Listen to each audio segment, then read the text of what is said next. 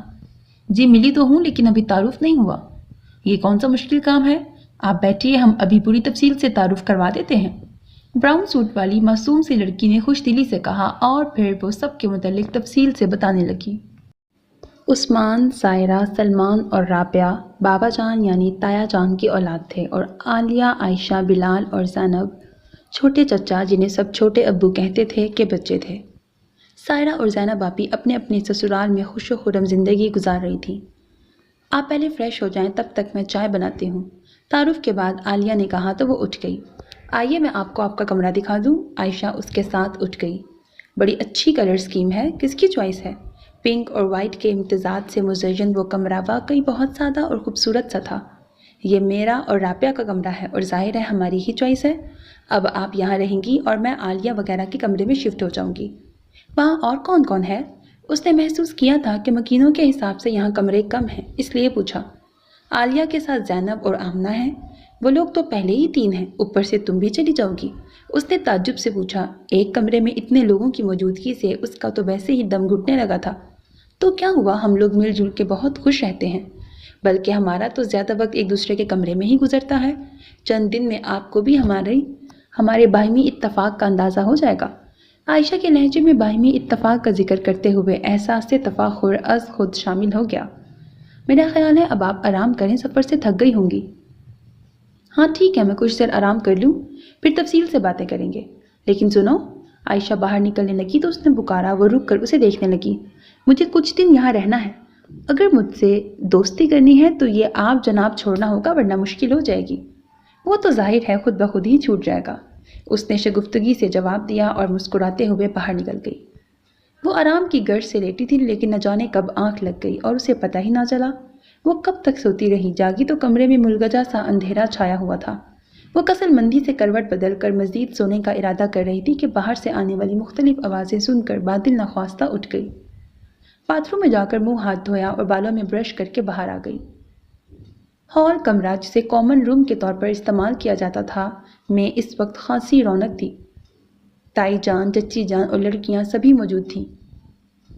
اٹھ گئی بیٹا؟ تائی جان نے اسے دیکھ کر محبت سے پوچھا۔ جی آنٹی، اس نے جواب دیا اور ان کے قریب ہی بیٹھ گئی۔ عالیہ چائے بنا لو، چچی جان نے عالیہ سے کہا۔ آپ لوگوں نے ابھی تک چائے نہیں پی؟ اس نے وال کلاک دیکھتے ہوئے پوچھا جو 6:30 بجا رہی تھی۔ تمہارا انتظار کر رہے تھے، ورنہ ہم لوگ تو 4:30 یا زیادہ سے زیادہ 5 بجے تک ضرور پی لیتے ہیں، عالیہ نے کچن میں جاتے ہوئے بتایا۔ تو تم لوگ پی لیتے خواہ میری وجہ سے اتنی دیر کی؟ کیوں بھائی، تم ہماری مہمان ہو اور مہمان نوازی کے کچھ تقاضے ہوتے ہیں، اور ہم تو ویسے بھی اپنی روایتوں سے پیار کرنے والے بڑے روایتی سے لوگ ہیں، تائی جان نے کہا تو وہ مسکرا دی اور پھر آمنہ رابعہ سے باتیں کرنے لگی۔ السلام علیکم، ہماری اجنبی ہمزاد۔ بیک وقت 2 آوازوں پر اس نے گردن گھما کے دیکھا۔ ہاتھوں میں تھامے ریکٹ بتا رہے تھے کہ وہ دونوں ٹینس کھیل کے آ رہے ہیں۔ ماں بدولت کو بلال کہتے ہیں۔ سامنے سے لڑکے نے اسے اپنی جانب اجنبی نظروں سے دیکھتے پا کر تعارف کی رسم نبھائی۔ اور ہم ہیں سلمان علی، آپ کے سگے تایا زاد۔ دوسرے نے بھی قدرے جھک کر اس کی تقلید کی۔ اور میں؟ ابھی اس نے اپنا تعارف کے لیے ہونٹ کھولے ہی تھے کہ بلال نے اسے درمیان میں روک دیا۔ آپ کے متعلق ہم بہت اچھی طرح جانتے ہیں، آپ مریم ہیں، ہماری فرسٹ کزن، کراچی سے تشریف لائی ہیں، غالباً ہماری اچھی شہرت سن کر کچھ عرصہ قیام کا ارادہ رکھتی ہیں، اور ہمیں یقین ہے کہ ہماری محبت و مہمان نوازی اس کچھ عرصے کو لمبے عرصے میں بدل دے گی۔ بلال نے اس سے قدرے فاصلے پر رکھے فلور کشن پہ بیٹھتے ہوئے کہا۔ اس کے انداز میں شرارت مگر لب و لہجے میں بڑی شائستگی تھی۔ یقیناً، اس نے خوشدلی سے کہا۔ اتنے میں عالیہ نے چائے لگا دی۔ اتنا تکلف؟ بے حد اہتمام دیکھ کر اس نے بے ساختہ کہا۔ تکلف کہاں کیا ہے؟ تمہارے آنے کی خوشی میں ہم سب نے ایک ایک ڈش بنائی ہے، رابعہ نے پلیٹ اس کی جانب بڑھاتے ہوئے بتایا۔ یہ سب چیزیں تو تم لوگوں نے گھر پر بنائی ہیں؟ اس نے سرسری نظر سے جائزہ لے کر حیرت سے پوچھا۔ سموسے، کٹلیٹس، گلاب جامن، شامی کباب، فروٹ چاٹ اور جانے کیا کیا تھا۔ وہ تو تصور بھی نہ کر سکتی تھی کہ یہ سب گھر میں بھی بن سکتا ہے۔ اس نے تو کبھی انڈا تک نہ ابالا تھا۔ ہم لوگ بازار کی چیزیں کم ہی کھاتے ہیں، اکثر سب کچھ گھر پر ہی بناتے ہیں۔ تسلی تو ہوتی ہے نا کہ صفائی کا خیال رکھا گیا ہے، آمنہ نے کیچپ اس کے آگے رکھتے ہوئے کہا۔ عثمان بھائی تو باہر کی چیزیں بالکل پسند نہیں کرتے۔ عائشہ نے بھی باتوں میں حصہ لیا۔ بڑے خوشگوار اور بے تکلف ماحول میں چائے پی گئی۔ تبھی بابا جان اور چھوٹے ابو آ گئے۔ چھوٹے ابو تو اسے ایئرپورٹ سے لے کر آئے تھے، البتہ بابا جان اس سے مل کر بہت خوش ہوئے، سب کا حال احوال پوچھا، پھر وکی کی تعلیم سے متعلق پوچھتے رہے۔ اس اثنا میں بی جان بھی اپنے کمرے سے باہر آ چکی تھیں، گو کہ سب لوگ وہیں موجود تھے، لیکن اب محفل پر وہ رنگ نہ رہا تھا وہ سب جو پہلے بڑی بے تکلفی سے آپس میں ہنس بول رہے تھے، بابا جان اور چھوٹے ابو کی موجودگی میں محتاط ہو گئے تھے۔ سب کا لہجہ خود بخود دھیما پڑ گیا تھا، گو کہ باتیں تو اب بھی سب کر رہے تھے، لیکن بزرگوں کے سامنے ادب و احترام کا پورا خیال رکھا جا رہا تھا۔ رابعہ، میری وائٹ شرٹ نہیں مل رہی، میری الماری تم نے ٹھیک کی تھی، ڈھونڈ تو پلیز۔ وہ اپنی دھن میں بولتا ہوا اندر آیا تھا، اسے ہرگز اندازہ نہیں تھا کہ رابعہ کے بیڈ پر وہ لیٹی ہوگی۔ آپ غالباً عثمان بھائی ہیں؟ وہ اس کی آواز سن کر نیند سے بیدار ہو گئی تھی۔ سلیو لیس نائٹی کی ڈوری کھینچ کر گلے کو تنگ کرتے ہوئے اس نے جمائی روکتے ہوئے پوچھا۔ وہ اپنی جگہ پر خفیف سا کھڑا تھا، اس کے خیال میں تو کمرے میں عائشہ یا رابعہ ہی ہو سکتی تھیں، سو بلا جھجک اندر آ گیا تھا، مگر سامنے وہ موجود تھی۔ گداز بازو شانوں تک ننگے تھے، شولڈر کٹ بالوں کو پیچھے ہٹانے کے لیے اس نے ہاتھ اٹھائے تو جسم کے نشیب و فراز واضح ہونے لگے۔ آپ بیٹھیے نا پلیز، آپ سے تو ملاقات ہی نہیں ہوئی۔ اس نے گلابی خمار آلود آنکھوں سے اسے دیکھتے ہوئے کہا۔ سوری، میں رابعہ یا اپنی کوئی کزن سمجھ کے بلا اجازت اندر آ گیا تھا، مجھے نہیں معلوم تھا کمرے میں آپ ہوں گی۔ اس کی نظروں میں بلا کی ناپسندیدگی تھی۔ میں بھی تو آپ کی کزن ہوں، میری کزنز اس حلیے میں کسی مرد سے اتنی بے تکلفی سے بات نہیں کرتی۔ کیا ہوا میرے حلیے کو؟ اس نے حیرت سے خود کو دیکھا، وہ تو اپنی روٹین کے مطابق شب خوابی کے لباس میں تھی، اور اس کے نزدیک یہ کوئی معیوب بات بھی نہیں تھی۔ یہ میرے بتانے کی بات نہیں، آپ کو خود احساس ہونا چاہیے، ہمارے گھر میں مرد و عورت کے درمیان عزت و احترام کے علاوہ حجاب کا رشتہ بھی قائم ہے۔ اس نے بہت ہی ناگوار لہجے میں کہا، اور اس کا جواب سنے بغیر باہر نکل گیا، اور وہ معتجب سی اپنی جگہ بیٹھی رہ گئی۔ سلونی شام بڑی آہستگی سے گہری ہو رہی تھی۔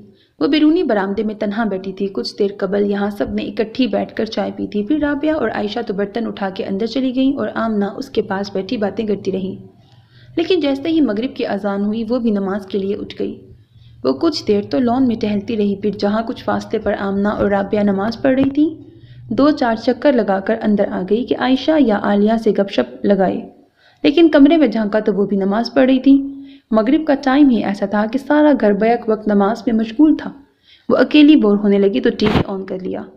میوزک پروگرام آن ایئر تھا۔ کوئی بے ڈھنگا سا گروپ پورے جوش و خروش سے نغمہ سرا تھا، اور اتنے ہی جوش سے وہ بھی ہاتھ سے چٹکی اور پاؤں سے تال ملا رہی تھی، ہونٹ ساتھ ساتھ سر ملا رہے تھے۔ اس انجوائمنٹ میں وہ اس بری طرح مگن تھی کہ پتہ ہی نہ چلا کب کوئی اس کے قریب آیا اور اس کے پاس رکھا ریموٹ اٹھایا۔ چونکی تو تب جب ایک دم سے ہی ٹی وی آف ہو گیا اور ایک لمحے کو سکوت چھا گیا۔ اس کے حرکت کرتے ہوئے ہاتھ اور پاؤں اسی پوزیشن پر ساکت ہو گئے۔ آپ؟ اس نے عثمان کو دیکھ کر حیرت کا اظہار کیا۔ وہ تو فیکٹری سے بابا جان اور چھوٹے ابو کے بعد ہی آتا تھا۔ تعلیم مکمل کرنے کے بعد اس نے فیکٹری سنبھال لی تھی اور آفس کا سارا کام اس نے سنبھال رکھا تھا، لیکن آج وہ سرے شام ہی آ گیا۔ ٹی وی کیوں بند کر دیا؟ محترمہ، نماز واجب تو ہر مسلمان پر ہے، لیکن اگر آپ کو پڑھنے کی توفیق نہیں ہے تو اس کے تقدس کا تو خیال رکھیں۔ اچھا، یہاں واجب لکھا ہے، فرض لکھنا چاہیے تھا۔ اس نے ریموٹ ہاتھ میں تھامے اسے خشمگی نگاہوں سے گھورتے ہوئے کہا، لیکن ایسا کیا کیا میں نے؟ سارا گھر نماز پڑھ رہا ہے اور فل والیوم میں میوزک سنتے ہوئے بھی پوچھ رہی ہیں کہ کیا کیا ہے میں نے؟ میں اکیلی بور ہو رہی تھی، ٹی وی لگایا تو یہ پروگرام آ رہا تھا۔ اس نے بے ڈھنگی سی وضاحت کرتے ہوئے اپنا دفاع کرنے کی کوشش کی۔ یہ بے جان چیزیں ہماری انگلیوں کی پوروں کی محتاج ہیں، لیکن ہم استعمال کرنا چاہیں تب نہ۔ اس نے بے حد درستی سے کہا اور جواب سنے بغیر اپنے کمرے کی جانب بڑھ گیا اور وہ وہیں بیٹھی اسے جاتا دیکھتی رہ گئی۔ نہ جانے کیا بات تھی، جب سے یہاں آئی تھی اس شخص نے اس سے ڈھنگ سے بات تک نہ کی تھی۔ حالانکہ باقی سب لوگ کتنا پیار کرتے تھے، کتنا خیال رکھتے تھے۔ ممی کا خیال تھا کہ وہ لوگ بے حد بیکورڈ اور تنگ نظر ہیں، وہ 2 دن میں اکتا جائے گی، لیکن اسے تو ایسا کچھ نہیں لگا تھا۔ وہ اپنی مرضی سے جاگتی تھی، اپنی پسند کا پہنتی تھی، کسی نے بھی بلا وجہ روک ٹوک نہ کی تھی، بلکہ ہر کوئی اس کا خیال رکھتا تھا۔ اور سب سے بڑھ کر بی جان تھی، جن کے ہونٹوں پر اس کے لیے ہمہ وقت دعائیں رہتی تھیں۔ بس ایک یہ عثمان ہی تھا جو اس سے بہت کھچا کھچا سا رہتا تھا، اور حیرت کی بات تو یہ تھی کہ وہ اپنے سرد خشک رویے کے باوجود اسے برا نہ لگتا تھا، بلکہ اچھا ہی لگتا تھا، باقی سب کی نسبت زیادہ اچھا۔ اسے یہاں آئے کتنے ہی دن ہو گئے تھے۔ اس روز وہ لان میں ڈالے گئے جھولے پہ بیٹھی ہولے ہولے جھولتے ہوئے اپنی ترنگ میں ٹیک چانس آن می گنگنا رہی تھی۔ کیا ہو رہا ہے؟ عالیہ اس کے پاس آ گئی۔ جی چاہ رہا تھا تازہ ہوا کھانے کو، سو میں یہاں آ گئی، اس نے بشاشت سے جواب دیا۔ مریم، تمہیں یہاں رہنا کیسا لگا؟ عالیہ نے بیت کی کرسی پہ بیٹھتے ہوئے پوچھا۔ بہت اچھا، بلکہ بہت نیا اور مختلف سا۔ وہ بھی جھولا چھوڑ کر وہیں آ گئی۔ تم اس سے پہلے کیوں نہیں کبھی یہاں آئیں؟ تم لوگ بھی تو کبھی کراچی نہیں آئے تھے، ہمیں تو کبھی تم نے بلایا ہی نہیں، عالیہ نے صاف کوئی سے کہا تو وہ نادم ہو گئی۔ واقعی وہ تو ان کے ناموں تک سے واقف نہ تھی۔ ممی کو اپنے سسرالی رشتہ داروں سے کوئی دلچسپی نہ تھی، اور پاپا کی اتنی جرأت نہ تھی کہ وہ ممی کی مرضی کے بغیر اسے یہاں بھیج سکتے یا اپنے کسی رشتہ دار کو گھر آنے کی دعوت دے سکتے۔ تمہارے لیے تو بی جان اکثر پیغام بھجواتی تھی، بلکہ جب کبھی فون پر چچا جان سے بات ہوتی تو وہ تاکید کرتی تھی کہ تمہیں اور چچی جان کو لے کر یہاں آئیں۔ ہاں مجھے معلوم ہے، لیکن ایک تو میرے پاس ٹائم نہیں ہوتا تھا، دوسرا ممی کو یہاں کا ماحول بھی پسند نہیں تھا۔ دراصل ہمارا لائف سٹائل تم لوگوں سے بہت مختلف ہے۔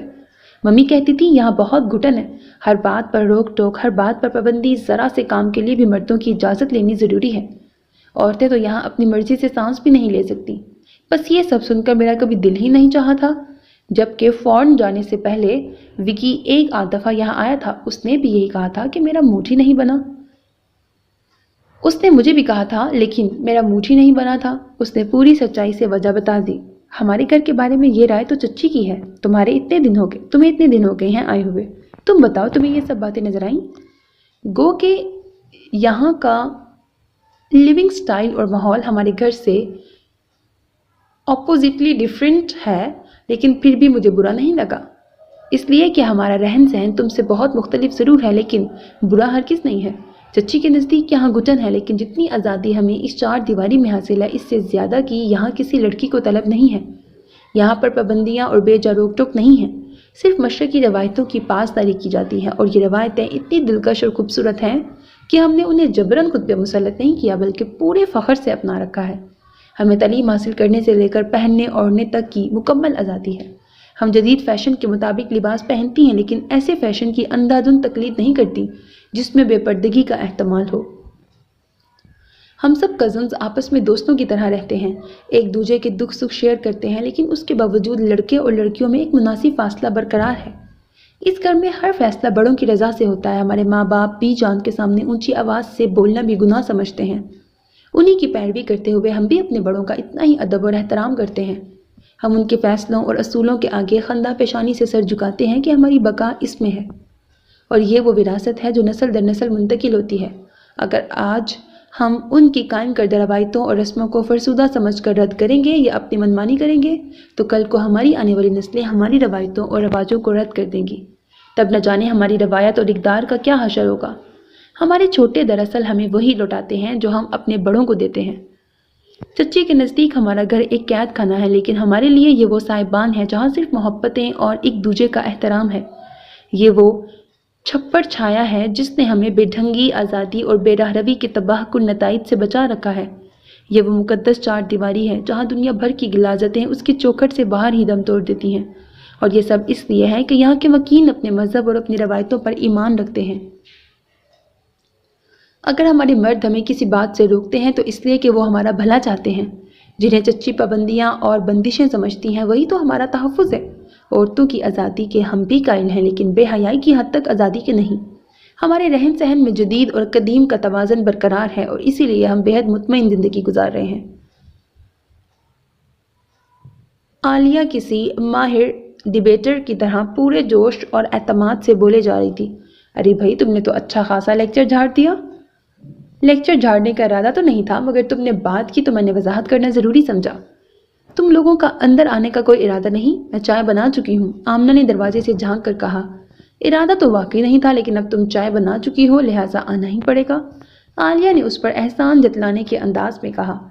خیر ایسی بھی کوئی مجبوری نہیں ہے، کیونکہ چائے تو میں نے صرف اپنے لیے بنائی ہے۔ تم جب تک جی چاہے یہاں بیٹھو، بلکہ اگر چاہو تو یہیں بستر لگا لو۔ کھلی ہوا میں سونے کا اپنا ہی لطف ہے، آمنہ شرارت سے کہہ کر اندر غائب ہو گئی تو وہ دونوں مسکراتے ہوئے اس کے پیچھے آ گئیں۔ رات کو دیر گئے تک ویڈیو پر مووی دیکھتی رہی تھی، اس لیے صبح دیر تک سوتی رہی۔ ویسے تو وہ روز ہی صبح 10 ساڑھے 10 بجے تک اٹھتی تھی، جبکہ باقی سب لڑکیاں فجر کی نماز پابندی سے ادا کرتی تھیں۔ وہ اس کے اٹھنے تک سب لوگ اپنے اپنے ٹھکانوں پر پہنچ چکے ہوتے تھے، اور جو گھر میں ہوتے تھے جیسے عالیہ اور عائشہ آج کل پڑھائی سے فارغ تھیں، وہ دونوں بانو بریکٹ ملازمہ کے ساتھ گھر کے کام کاج میں لگی ہوتی، اور تائی اور چچی جان نے باورچی خانہ سنبھال رکھا ہوتا۔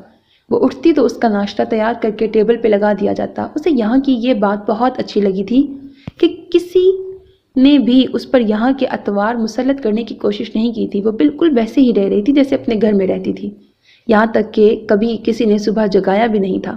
لیکن آج شاید زیادہ دیر ہو گئی تھی، تبھی بانو اسے جگانے چلی آئی تھی۔ چھوٹی بیوی اٹھ جائیں، بہت ٹائم ہو گیا ہے۔ مجھے سخت نیند آ رہی ہے، تم جاؤ، اس نے کروٹ بدلتے ہوئے ناگواری سے کہا۔ لیکن بیوی جی، اب تو دوپہر ہونے کو ہے اور آج تو چھٹی کا دن ہے۔ یو شٹ اپ، جاؤ یہاں سے، سونے دو مجھے، اس نے غصے سے ڈانٹا تو بانو ڈر کر واپس چلی گئی۔ لیکن اس کی نیند ٹوٹ چکی تھی۔ کچھ دیر تو وہ آنکھیں موندے لیٹی رہی، لیکن بالآخر اٹھ گئی۔ پردہ اٹھا کر باہر جھانکا تو دھوپ یہاں سے وہاں تک اتری ہوئی تھی۔ وال کلاک 11 بجا رہا تھا۔ اس نے وارڈروب سے زرد ٹی شرٹ اور بلیک ٹراؤزر نکالی، غسل کیا، ڈرائر سے بال خشک کیے اور باہر آ گئی۔ آج چھٹی کا دن تھا، اس لیے بابا جان اور چھوٹے ابو سمیت سبھی ہال کمرے میں موجود تھے۔ السلام علیکم، وہ سب پر ایک نظر ڈال کر بی جان کے پاس آ گئی۔ وعلیکم السلام، جیتی رہو، آج تو خوب سوئی تم۔ جی بی جان، دراصل رات کو دیر تک مووی دیکھتی رہی تھی۔ بیٹا، اپنے گھر کے لیے اداس تو نہیں ہو گئی؟ بابا جان نے شفقت سے پوچھا۔ نہیں انکل، میں تو یہاں انجوائے کر رہی ہوں، اس نے شگفتگی سے جواب دیا۔ بھلا ہم جیسے زندہ دل کزنز کے ہوتے ہوئے یہ اداس کیسے ہو سکتی ہیں؟ سلمان نے اترا کر کہا۔ بہت عرصہ اکیلی رہی میری بچی، ابھی تو موقع ملا ہے بہن بھائیوں میں مل کر رہنے کا۔ خدا خوش رکھے، بی جان نے محبت پاش نظروں سے اسے دیکھتے ہوئے کہا۔ ناشتہ لگا دوں مریم؟ رابعہ نے کچن سے آ کے پوچھا۔ باقی سب نے کر لیا؟ اس نے بی جان سے پوچھا۔